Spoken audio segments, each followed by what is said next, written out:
ये जो आईपीओ है इसकी अवधि समाप्त होने जा रही है। आप देख सकते हैं 7 तारीख आखिरी तारीख है। यहाँ पर जो ग्रे मार्केट प्रीमियम है वो 1 लाख से भी ज़्यादा के हैं। तगड़ी डिमांड देखने को मिल रही है एंड ऐसा लग रहा है कि ये जो इस बार एसएमई आईपीओ की बारिश होगी ना, बाढ़ आएगी ना, यहाँ पर ना बहुत पैसा बन सकता है। लेकिन हमें सेलेक्टिव होना पड़ेगा, है ना, एक अच्छा सा डिसीजन लेना पड़ेगा। तो आज के इस वीडियो में हम अरहम टेक्नोलॉजीज़ के बारे में चर्चा करते हैं, देखते हैं कंपनी क्या करती है, आईपीओ की डिटेल्स क्या है और उसी के साथ में ग्रे मार्केट प्रीमियम की क्या कहानी है और हमारी क्या स्ट्रेटजी होनी चाहिए। एक एक चीज़ को बारीकी से समझेंगे, बस बने रहिए वीडियो में अंत तक। तो सबसे पहले अगर हम कंपनी के बारे में चर्चा करें तो 2013 में कंपनी इनकॉर्पोरेट हुई थी। बेसिकली इलेक्ट्रॉनिक्स से संबंधित जो कार्य होता है ना, वो ये कंपनी करती क्या करती है, टीवी वगैरह बनाती है, एलसीडी एलईडी टीवी वगैरह, ceiling fan, mixer, grinder, television हो गया, वॉशिंग मशीन, ये सब चीज़ें कंपनी बनाती है। तो आप यहाँ पे देख सकते हैं कंपनी मैन्युफैक्चर करती है एलईडी स्मार्ट टेलीविजन्स। एंड उसी के साथ में आप यहाँ पर एक चीज़ और नोट कीजिएगा कि कंपनी जो है ओरिजिनल इक्विपमेंट मैन्युफैक्चरर बिजनेस के अंदर भी है, उनको सर्व करती है।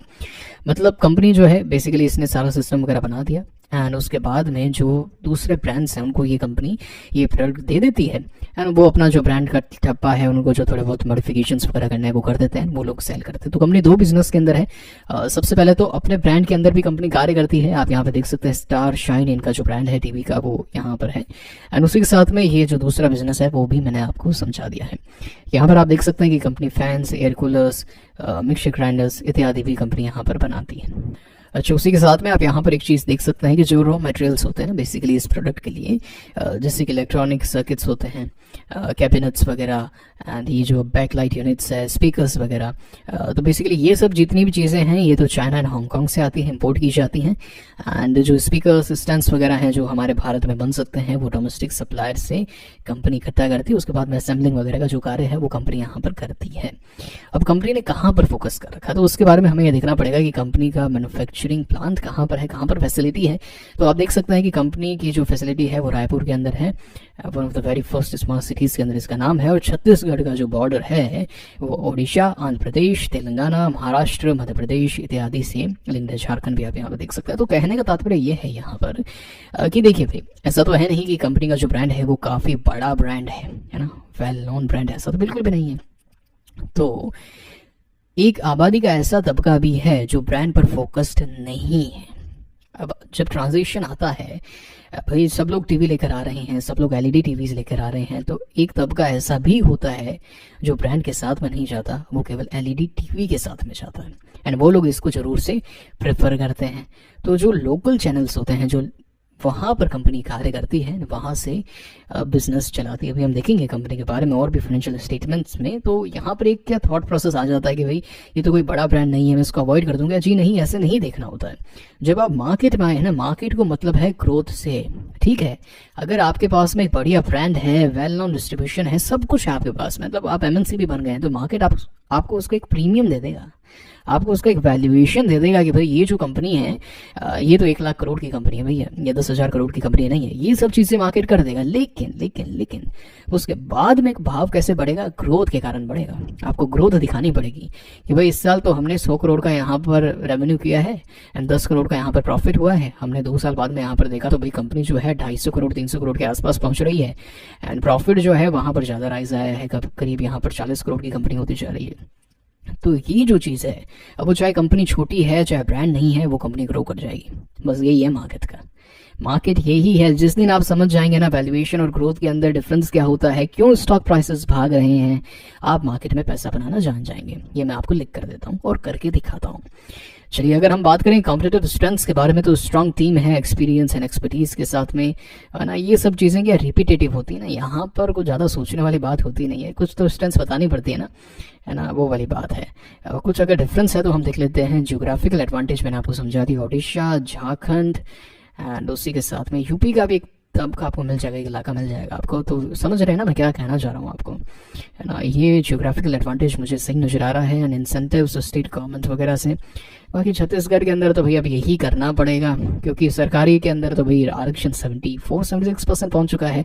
तो भाई यही कंपनियाँ चलेंगी भाई, है ना, वरना तो है ना स्टेट का बेड़ा गर्क ही होगा।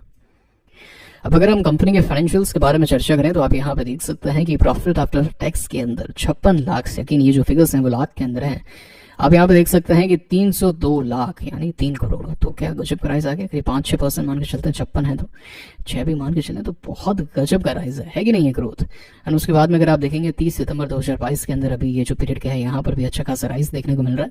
तो अच्छी कर रही है भाई कंपनी, यहाँ पर रेवेन्यू फ्रंट के अंदर भी कंपनी ने ग्रोथ दिखाई है, तो हमें ग्रोथ से ही मतलब है। लेकिन उसी के साथ में आप देख सकते हैं कि कंपनी की बोरोइंग्स भी बढ़ी हैं, तो कहीं ना कहीं ये जो आईपीओ है उसका एक पोर्शन जो है बोरोइंग्स कम करने के अंदर भी जाना चाहिए।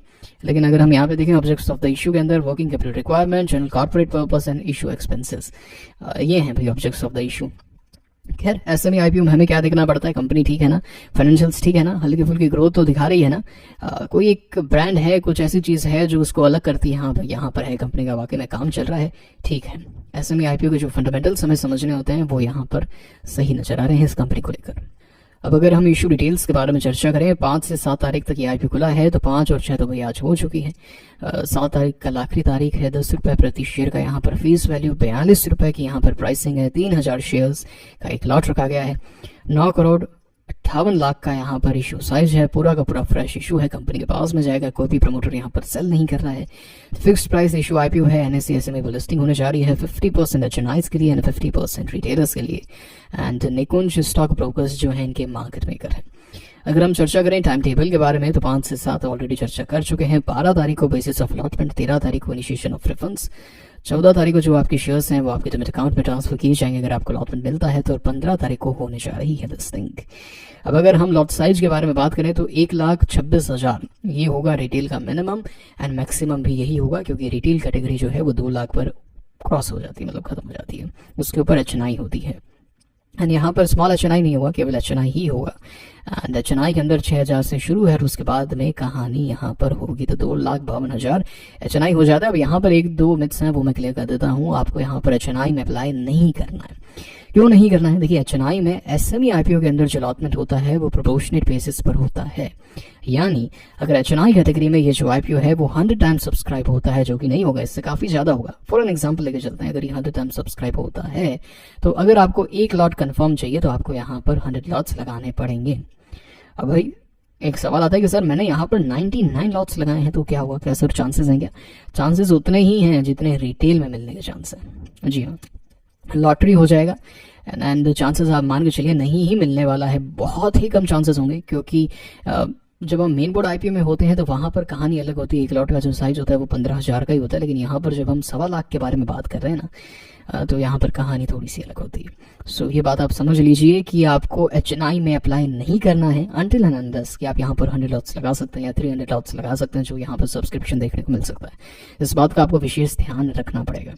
कहाँ पर अप्लाई करें? रिटेल में अप्लाई करें। अगर आपको ऐसा कि भाई सर मुझे तो 2 लॉट लगाने हैं तो एक अपने नाम से लगाइए, एक फैमिली में किसी मेंबर के नाम से लगाइए, दूसरा